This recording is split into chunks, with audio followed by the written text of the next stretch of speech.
Hi everyone. ఈరోజు మన recipe జంతికలు. ఈ జంతికలను ఒక్కొక్క ఏరియాలో ఒక్కో రకంగా పిలుస్తూ ఉంటారు. జంతికలని, మడుగులని, చక్రాలని రకరకాల పేర్లతోటి పిలుస్తూ ఉంటారు. సింపుల్గా ఈజీగా చేసే పిండి వంటకాల్లో జంతికలు కూడా ఒకటి. అయితే వీటిని ఏ విధంగా చేస్తే క్రిస్పీగా టేస్టీగా వస్తాయో ఈ వీడియోలో చూద్దాం. మన రెసిపీని స్టార్ట్ చేసే ముందు ఒక చిన్న రిక్వెస్ట్ అండి. వీడియో నచ్చితే లైక్ చేయండి, ఛానల్ని సబ్స్క్రైబ్ చేసుకోండి. ముందుగా జంతికల ప్రిపరేషన్ కోసం కావలసిన పిండి కోసం 1 కిలో బియ్యానికి 1/4 కిలో శనగపప్పు కలుపుకొని మెత్తగా పట్టించుకోండి. 1 కిలో బియ్యానికి మ్యాక్సిమం 400 గ్రాముల వరకు కూడా శనగపప్పు కలుపుకోవచ్చు. మెత్తగా పట్టించిన బియ్యం పిండిలో ఒక 2 టీ స్పూన్ల కారం, రుచికి సరిపడా సాల్ట్ వేసుకోవాలి. ఇక్కడ నేను 1.5 టీ స్పూన్ సాల్ట్ వేసుకున్నాను. పిండిలో కొంచెమంత ఓమా వేసుకోండి. కారం, ఉప్పు, ఓమా ఈ 3 కూడా పిండితోటి బాగా కలిసిపోయేలా పిండిని కలుపుకోవాలి. తరువాత కొంచెం వాటర్ను కలుపుకుంటూ పిండిని కలుపుకోండి.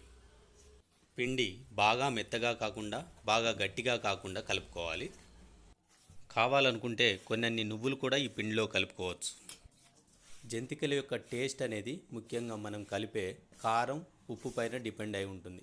కానీ క్రిస్పీనెస్ అనేది ముఖ్యంగా పిండిని కలిపే సాఫ్ట్నెస్ పైన డిపెండ్ అయి ఉంటుంది. సాఫ్ట్గా కలుపుకున్న పిండిలో నుంచి కొంచెమంత పిండి తీసుకొని దానిపైన నీళ్లు చల్లుకోండి. నీళ్లు చల్లుకున్న పిండిని ఒక ముద్దలాగా చేసుకొని జంతికల మిషన్లో పెట్టి ఉంచుకోండి. జంతికల మిషన్లో తీసుకున్న పిండిని వీడియోలో చూపించిన విధంగా ప్రెస్ చేసుకోండి. ఈ విధంగా ప్రెస్ చేసుకున్న జంతికలను ఆల్రెడీ మనం వేడి చేసుకున్న ఆయిల్లో వేసుకొని ఫ్రై చేసుకోండి.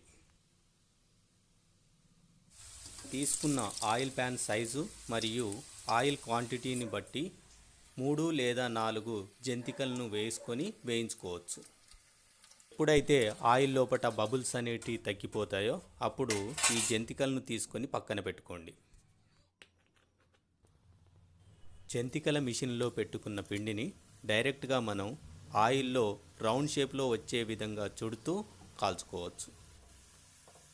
డైరెక్ట్గా ఆయిల్లో వేసుకున్న జంతికలను మీడియం ఫ్లేమ్లో బాగా కాలనివ్వండి. ఎప్పుడైతే బబుల్స్ తగ్గిపోతాయో అప్పుడు జంతికలను తీసి పక్కన పెట్టుకోండి. ఇప్పుడు నేను ఒకే పెద్ద హోల్ ఉన్న జంతికల గొట్టాన్ని తీసుకున్నాను. ఇప్పుడు పిండి గొట్టంలో పిండిని ఉంచి ఆయిల్లో డైరెక్ట్గా రౌండ్ షేప్లో వచ్చే విధంగా వత్తుకోవాలి. ఈ విధంగా జంతికలను రకరకాల ప్లేట్స్ని యూజ్ చేసి రకరకాల షేప్స్లలో వచ్చే విధంగా మనం జంతికలను వేసుకోవచ్చు. నేను 4 రకాలుగా జంతికలు తయారు చేశాను.